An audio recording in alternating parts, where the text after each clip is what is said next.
Friends, welcome to the channel. Social ಮೀಡಿಯಾದಲ್ಲಿ ತಮ್ಮದೇ ಆದ ಒಂದು ಸಾಮಾಜಿಕ ಹೋರಾಟಗಳ ಮೂಲಕ ಛಾಪು ಮೂಡಿಸಿದ್ದ ನಮ್ಮ ದಿ ಗ್ರೇಟ್ ಲಾಯರ್ ಜಗದೀಶ್ ಅವರು ಬಿಗ್ ಬಾಸ್ 11 ಮನೆಯಿಂದ ಹೊರಬಂದಿದ್ದಾರೆ ಅನ್ನುವ ಸುದ್ದಿ ಎಲ್ಲೆಡೆ ಹರಿದಾಡ್ತಾ ಇದೆ. ಅದೆಷ್ಟು ನಿಜ ಎಷ್ಟು ಸುಳ್ಳು ಅನ್ನೋದು ಈ ವೀಕೆಂಡ್ ಬಂದಮೇಲೆ, ಸುದೀಪ್ ಸರ್ ಬಂದಮೇಲೆ ನಮಗೂ ನಿಮಗೂ ಗೊತ್ತಾಗೋದು.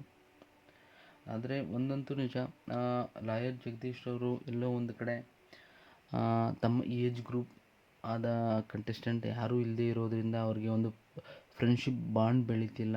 ಯಾರ ಜೊತೆನೂ ಬೇರೆಯವರು ಅವ್ರ ಜೊತೆ ಸೇರೋದಕ್ಕೆ ಎಲ್ಲೋ ಒಂದು ಕಡೆ ಅವ್ರ ಕಡೆಯಿಂದ ಪ್ರಯತ್ನ ಪಡ್ತಿಲ್ಲ.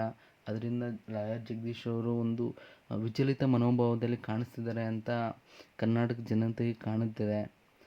ಹಾಗೆ ಅವರು ಲಾಯರ್ ಜಗದೀಶ್ ಅವರು ತಮ್ಮ ಮುಂಗೋಪ ಎಲ್ಲೋ ಒಂದು ಕಡೆ ಎಲ್ಲರಿಗೂ ಒಂದು ಏನಂತಾರೆ,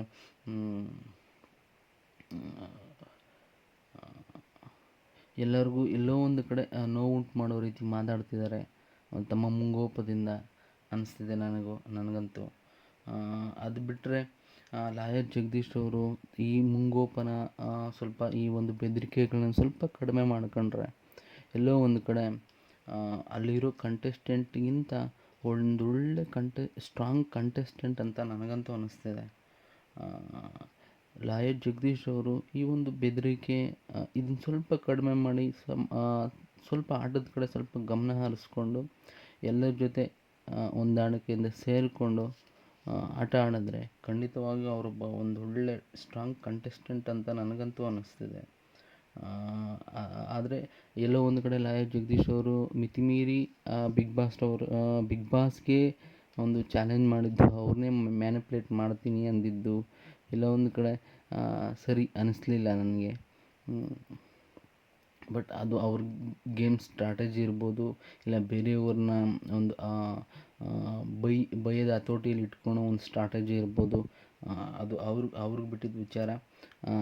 ಈ ಒಂದು ವೀಕೆಂಡಲ್ಲಿ ಸುದೀಪ್ ಅವರು ಖಂಡಿತ ಈ ವಿಷಯದ ಬಗ್ಗೆ ಮಾತಾಡ್ತಾರೆ ಅನ್ನೋ ಈ ಪಾಯಿಂಟಂತೂ ಮಾತಾಡ್ತಾರೆ ಅನ್ನಿಸ್ತಿದೆ ನನಗಂತೂ.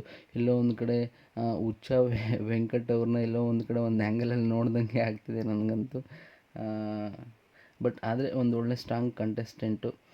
ಇವ್ರ ಬಗ್ಗೆ ನಿಮ್ಮ ಅಭಿಪ್ರಾಯನ ಒಂದು ಕಮೆಂಟ್ ಮೂಲಕ ತಿಳಿಸಿ. ಚಾನಲ್ಗೆ ಸಬ್ಸ್ಕ್ರೈಬ್ ಮಾಡಿ ಫ್ರೆಂಡ್ಸ್.